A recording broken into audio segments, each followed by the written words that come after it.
ഇരവിപുരത്തെ സ്ഥാനാർത്ഥി നിർണയത്തെ ചൊല്ലി RSPയിൽ തർക്കങ്ങളുണ്ടെന്ന് സ്ഥിരീകരിച്ച് ജില്ലാ UDF ചെയർമാൻ KC രാജൻ. പ്രശ്നങ്ങൾ RSP തന്നെ പരിഹരിക്കും. പ്രാദേശിക കോൺഗ്രസ് നേതാക്കൾ അവരുടെ അഭിപ്രായം പ്രതിപക്ഷ നേതാവിനോട് പറയുകയാണ് ചെയ്തത്. പ്രശ്നങ്ങൾ UDFന്റെ തെരഞ്ഞെടുപ്പ് വിജയത്തെ ബാധിക്കില്ലെന്നും KC രാജൻ റിപ്പോർട്ടറിനോട് പറഞ്ഞു. നൌഷാദ് MLA ആണ് LDFന്റെ സ്ഥാനാർത്ഥി. എന്നാൽ NDA ഇതുവരെ സ്ഥാനാർത്ഥി നിർണയത്തിലേക്ക് കടന്നിട്ടില്ല. AV ജയശങ്കർ വിവരങ്ങളുമായി ചേരുകയാണ്. ജയശങ്കർ, ഈ സ്ഥാനാർത്ഥി നിർണയവുമായി ബന്ധപ്പെട്ട് RSPയിൽ ഉണ്ടായിട്ടുള്ള തർക്കം അത് എത്രത്തോളം വലിയ രൂക്ഷമായിരുന്നു? വിഷ്ണു മോഹന്റെ പേരിലേക്ക് എങ്ങനെയാണ് ഇപ്പോൾ ഏറ്റവും ഒടുവിൽ RSP എത്തിയത് എന്നുള്ളതൊക്കെ നമുക്ക് അറിയാവുന്ന കാര്യമാണ്. ഇപ്പോൾ RSPയിലെ തർക്കങ്ങൾ അത് അവർ തന്നെ പരിഹരിക്കട്ടെ, തർക്കങ്ങൾ അത്ര രൂക്ഷമല്ല എന്നുള്ള പ്രതികരണമാണ് UDF ചെയർമാന്റെ ഭാഗത്ത് നിന്ന് വന്നിട്ടുള്ളത്. ഇനി പക്ഷേ ഈ തർക്കങ്ങൾ ഉടലെടുത്ത് നിൽക്കുന്ന സാഹചര്യം അത് തങ്ങൾക്ക് അനുകൂലമാക്കാനുള്ള ഒരു നീക്കത്തിലാണ് LDF ഉള്ളത്, അല്ലേ? അതായത് ആര്യ, ഈ RSPയിലെ സീറ്റ് നിർണയം ആരംഭിച്ച ഘട്ടം മുതൽ വലിയ തോതിലുള്ള തർക്കങ്ങളാണുള്ളത്. ആദ്യഘട്ടത്തിൽ കാർത്തിക് പ്രേമചന്ദ്രന്റെ പേര് വന്നു. അദ്ദേഹത്തിന്റെ പേരിന് ജില്ലാ സെക്രട്ടേറിയറ്റിലും സംസ്ഥാന സെക്രട്ടേറിയറ്റിലും ഉൾപ്പെടെ പ്രാമുഖ്യം ലഭിക്കുകയും അദ്ദേഹത്തെ തന്നെ സ്ഥാനാർത്ഥിയാക്കാനുള്ള ഒരു തീരുമാനമൊക്കെ ഉണ്ടായി. പക്ഷേ പിന്നീട് ഇതുമായി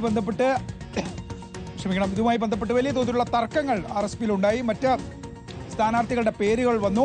ഒടുവിൽ സമവായ സ്ഥാനാർത്ഥിയായി വിഷ്ണുമോഹൻ കടന്നു വരികയായിരുന്നു. എന്തായാലും ഇത്തരത്തിലൊരു പ്രശ്നമുണ്ടായി എന്ന കാര്യം നമ്മൾ നിരന്തരം റിപ്പോർട്ട് ചെയ്തതാണ്. ആ കാര്യം ഇപ്പോൾ എന്തായാലും ജില്ലയിലെ UDF ചെയർമാൻ തന്നെ സ്ഥിരീകരിക്കുന്നു. RSPയിൽ പ്രശ്നങ്ങളുണ്ട്, ആ പ്രശ്നങ്ങൾ RSP തന്നെ പരിഹരിക്കട്ടെ. പ്രതിപക്ഷ നേതാവിന് ചില ആളുകൾ, ഈ കോൺഗ്രസിന്റെ നേതാക്കളൊക്കെ കണ്ടു. ആ ഘട്ടത്തിൽ തന്നെ ഇതുമായി ബന്ധപ്പെട്ടത് ആ പ്രശ്നം അവർ പരിഹരിക്കേണ്ടതാണെന്ന ഒരു മറുപടി പ്രതിപക്ഷ നേതാവ് നൽകിയെന്നാണ് പറയുന്നത്. എന്തായാലും ഈ അവസരം മുതലെടുക്കാനാണ് CPMന്റെ നീക്കം. നൌഷാദ് MLA തന്നെ വീണ്ടും മത്സരിപ്പിച്ച് മണ്ഡലം നിലനിർത്താമെന്നാണ് LDF ക്യാമ്പ് നിലവിൽ ഉറച്ചു നിൽക്കുന്നത്. ആ രീതിയിലുള്ള പ്രചാരണ പരിപാടികൾ ഉടൻ ആരംഭിക്കും. ഏകദേശം തത്വത്തിൽ നൌഷാദ് തന്നെ മത്സരിക്കട്ടെ എന്നൊരു തീരുമാനത്തിലേക്ക് CPM എത്തിച്ചേർന്നിട്ടുണ്ട്. ഒപ്പം തന്നെ NDAക്ക് ഇതുവരെ മണ്ഡലത്തിൽ സ്ഥാനാർത്ഥിയായിട്ടില്ല. NDA ആര് സ്ഥാനാർത്ഥിയാവുന്ന കാര്യത്തിൽ ഇതുവരെ തീരുമാനമായിട്ടില്ല. എന്തായാലും ഇതുമായി ബന്ധപ്പെട്ട് വലിയ ചർച്ചകൾ നടക്കുന്നു. RSPയിൽ ഒരു സമവായ സ്ഥാനാർത്ഥിയായി വിഷ്ണുമോഹൻ വന്നുവെങ്കിൽ പോലും UDFിലെ പ്രശ്നങ്ങൾ അത് പൂർണ്ണമായി പരിഹരിക്കപ്പെട്ടിട്ടില്ല. ആര്യ, AV ജയശങ്കറാണ് വിശദാംശങ്ങൾ നൽകിയത്.